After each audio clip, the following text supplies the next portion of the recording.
पद्मश्री विठ्ठलराव विखेंनी आणि धनंजयराव गाडगिळांनी आशिया खंडातला पहिला सहकारी साखर कारखाना सुरू केला।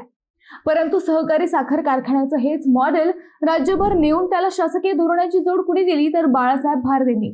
होय, बाळासाहेब भारदेंनी संपूर्ण महाराष्ट्रात ग्रामीण अर्थव्यवस्थेला गती देणारे सहकारी कारखाने आणि सूतगिरण्यांचे जाळे विणले। महाराष्ट्रातील राजकारणातील भीष्म, गांधीवादी नेते, संत साहित्याचे अभ्यासक आणि हप या सगळ्या भूमिका भारदेंनी लिलया पेलल्या। यशवंतराव चव्हाण जेव्हा द्विभाषिक राज्याचे पहिले मुख्यमंत्री बनले तेव्हा त्या मंत्रिमंडळात भारदे पहिले सहकार मंत्री झाले। बरं, जेव्हा महाराष्ट्राचं पहिलं मंत्रिमंडळ निवडलं जात होतं तेव्हा बाळासाहेब शेवगावलाच होते। आपण सहकार मंत्री झालोय ही बातमी त्यांनी रेडिओवर ऐकली। त्यांना आश्चर्य वाटलं। त्यांनी तातडीने शेवगावहून नगर व नगरहून मुंबई असा एसटी प्रवास करून विधानसभा गाठली। इथे आपल्याकडला गाव नेता नुसता सरपंच झाला तरी थार नाही तर स्कॉर्पिओ शिवाय फिरत नाही, तिथे महाराष्ट्राचा पहिला सहकार मंत्री एसटीने मंत्रालयात गेला। हे आजच्या घडीला अनेकांना सांगूनही खरं वाटत नाही। नगरच्या याच गांधीवादी अजातशत्रू नेत्याचा अल्पसा परिचय आज आपण पाहणार आहोत। नमस्कार, मी अद्वैता आणि आपण पाहत आहात अहिल्या नगर लाईव्ह 24, नगरी राजकारणाचं परफेक्ट अनालिसिस। महाराष्ट्र विधानसभेचे सर्वात जास्त काळ राहिलेले व सर्वात जास्त गाजलेले सभापती कोणते तर बाळासाहेब भारदे। त्र्यंबक शिवराम भारदे असं त्यांचं खरं नाव, परंतु पुढे बाळासाहेब या नावानेच ते लोकप्रिय झाले। राजकारणातील संत म्हणून त्यांची महाराष्ट्रभर ख्याती होती। पांढरशुभ्र धोतर, सदरा आणि डोक्यावर गांधी टोपी अशा अत्यंत साध्या वेशात राहणाऱ्या भारदेंनी राजकारण, समाजकारण, पत्रकारिता, सहकार आणि अध्यात्म अशा सर्वच क्षेत्रात आपला ठसा उमटवला। बाळासाहेब भारदेंचा जन्म 25 मे 1914 ला नगर जिल्ह्यातील शेवगाव तालुक्यात झाला। बाळासाहेबांचे वडील शिवरामपंत भारदेंचा एक प्रकांड पंडित म्हणून शेवगावमध्ये दबदबा होता। ते देखील समाजकार्यात अग्रेसर नेहमी असायचे। त्यांचाच प्रभाव बाळासाहेबांवर घडला। बाळासाहेब भारदे यांच्या सार्वजनिक जीवनाची खऱ्या अर्थाने सुरुवात पत्रकारिता आणि स्वातंत्र्यपूर्वीच्या काँग्रेस चळवळीतून झाली।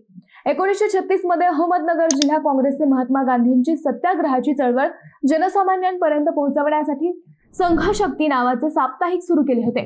याचे संपादकत्व सुरुवातीला स्वातंत्र्य सेनानी रावसाहेब पटवर्धन आणि भाऊसाहेब फिरोदिया यांच्याकडे होते।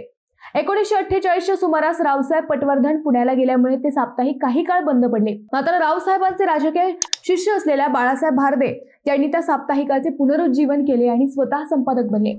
त्यांनी संघशक्तीच्या माध्यमातून सर्वसामान्यांची गाऱ्हाणी, शेतकऱ्यांची प्रश्न आणि गांधीवादी विचार अत्यंत प्रखरपणे मांडायला सुरुवात केली। त्यांच्या लेखणीतील विद्वत्ता पाहून संपूर्ण महाराष्ट्राचे लक्ष त्यांच्याकडे गेले आणि ते अहमदनगर मधील एक प्रमुख तरुण सामाजिक नेते म्हणून उदयास आले। त्यांनी 1947 मध्ये नगर जिल्हा मराठी पत्रकार संघाची स्थापना केली आणि पुढे ते त्याचे अध्यक्षही बनले। त्या काळी देशात महात्मा गांधींच्या विचारांचे मोठे वादळ होते। भारदे हे पूर्णपणे गांधीवादी विचारसरणीचे कार्यकर्ते होते। त्यांनी केवळ राजकीय चळवळीत भाग घेतला नाही तर गांधीजींच्या रचनात्मक कार्यात स्वतःला झोकून दिले। बाळासाहेब भारदे हे प्रथम 1952 ला शेवगावचे आमदार झाले। त्यांचं सामाजिक काम पाहून काँग्रेसनं त्यांना शेवगावमधून उभं केलं आणि पहिल्याच निवडणुकीत ते बहुमताने निवडून आले।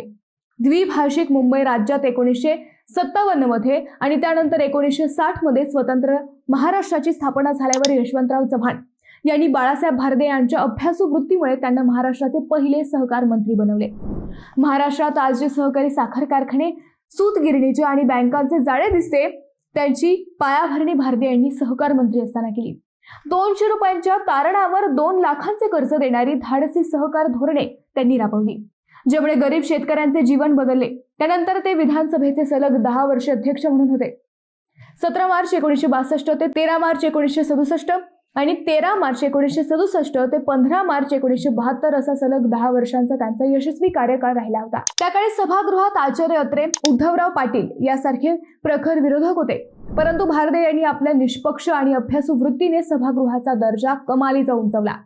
त्यांनी घालून दिलेले संसदीय नियम आजही मार्गदर्शक मानले जातात।